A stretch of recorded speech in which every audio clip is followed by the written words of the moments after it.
Actually, until now, bumabangon ng POLA, hindi pa kami ganap talaga na nakakabangon, pero unti-unti kasi hindi pa kami nakakakuha sa shoreline namin, sa malapit yung mga shelves namin, hindi pa nabubuhay.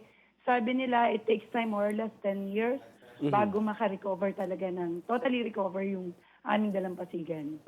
Mayor, kumusta yung kompensasyon doon sa mga fisher folks na mga naapektuhan nitong oil spill?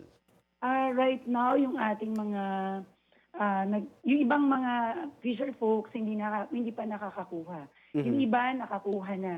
Pero yung ating mga negosyante na nawalan ng trabaho that time, hindi pa nakakuha. Kaya isa yan sa nilalaban natin at nakausap nga natin ng DOJ for that para lang din kalampagin ang IOPC para makakuha na ng compensation yung ating mga negosyante. Mula doon sa doon sa may-ari ng lumubog na barko? Yes. No, sa IOPC po.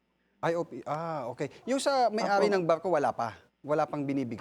Naka-file po yung case. Yung case, Doon sa may-ari ng barko. So, we're waiting po sa result kung ano ang mangyayari.